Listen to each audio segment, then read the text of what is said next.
What's interesting about the cameras is when you look at an image from thermal imaging, people think it looks like a regular picture, like you would see a regular picture. And if you look at a regular picture, it's actually a bunch of pixels, each one having a different color palette. Thermal imaging is very similar, except instead of using the color palette, it uses a data point. So it's actually, my camera's got a pixelation rate of 42,000. So it's got 42,000 different data points.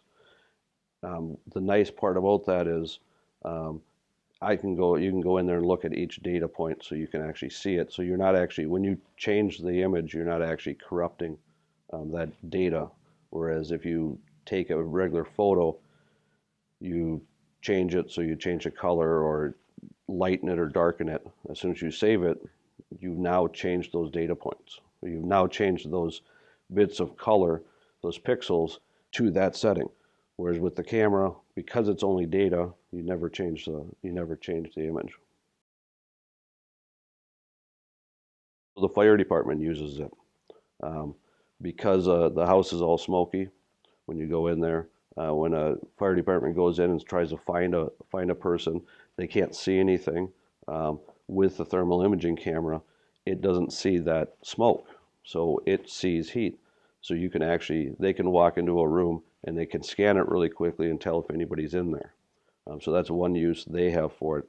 Another use is one of the big fears that they have is a building on fire, it could collapse. So what they can do is they can actually go in there and look at the structure with the camera and tell which spots are hot and which spots are likely to collapse. So it does save a lot of lives for the fire department as far as making it safe for them to enter, and then also locating the body or locating people that are stuck into a building. The military uses it. The heat sensors, heat-seeking missiles, that sort of stuff. They use it for, you've heard of night vision goggles. Night vision goggles use the little bit of light that's available and magnifies it so that people can see at night. The difference between the infrared is it looks at heat. So one of the disadvantages of a night vision goggle is if there's a light that gets shined. So like, let's say you're wearing night vision goggles and somebody turns on a light in a room, okay, you're blind because all that light's now been intensified and you've got this big flash of light. With the infrared cameras, you don't even notice it. The infrared cameras work exactly the same no matter what the light level is. So that way, you're in, let's say they've got infrared goggles on, and they walk into a room and they're seeing what they see, and then somebody turns on a light, it's not going to affect them. But your question was on what advancements. The medical field. They've actually been doing studies on breast cancer, being able to detect breast cancer. That's one of the big ones, is they take infrared photos of women throughout the years, and then as that changes, they can actually detect breast cancer well before it actually gets used. Yeah, when the technology first came out, it used to be liquid cooled. It generates a lot of heat. The equipment itself used to generate a lot of heat, so it would have to be liquid cooled. They liquid cooled it with nitrogen. And they used to be big units that when they first started using it, if they were doing electrical, if they were looking at power lines to find spots in power lines, they would actually, they'd put it in the back of a pickup truck. And it was not portable at all. Now it's gotten to the point where it's extremely portable, and you don't have that issue with heat anymore. And so it went from being very cumbersome, very, very expensive, very, very hard to use, to very portable, very, very easy to use.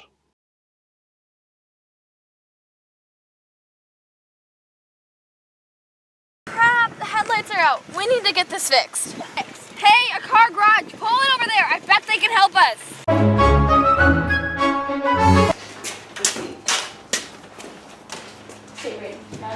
be able to help with this and fix it, you can go wait in the office. We'll be done soon. All right, we're all finished up. Thank you. So how much do we owe you? $55,672.65. NNB Automotive, drastically overcharging you for everything since before the Model T. And if you call now, you can get a free container blanket fluid for 2 payments of $19.95 plus shipping and handling. So the camera's got this lens here. It's got a little receptor in the back, and it doesn't just have one, it's got 32,000 of them because it takes each data points. It absorbs, it looks at heat, just like the visual light waves you guys have learned about. Heat does the exact same thing. It travels on waves, except it just does it at a different band, just like microwaves, gamma waves. And it's a matter of we just can't, our eyes only see the visual wavelengths, the visual waveband.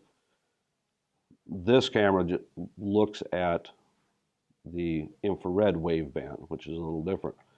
This lens right here is made out of a metal that's called germanium. So this lens is actually a piece of metal. So what's interesting is you look at different light, or you look at different waves, and they go through different types of material. So this is metal. It looks like a solid to us. It's actually called germanium. It's a very expensive metal. Because different things go through, like your glasses. This camera will not look through your glasses. They don't look through a window.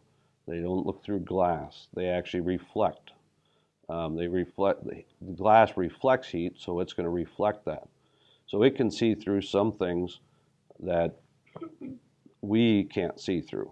A black garbage bag. Actually, when I work in a very dusty environment, I don't want to get my camera, so it's kind of an expensive camera, so I don't want to get my camera dirty, so I actually put it in a bag, and I can put it in a black garbage bag, and the camera doesn't even know that bag is there. I use a clear bag because I can't see through the bag, so I can't see my image, but it will work. It'll see through some plastics. Other plastics it can't. It can't see through glass. So it's really, and what it's doing is it's taking each one of those signals it receives, and it's converting it into a digital temperature. So then what's happening when we see an image of thermal imaging, it's taking all those data points and it's just converting it into a picture.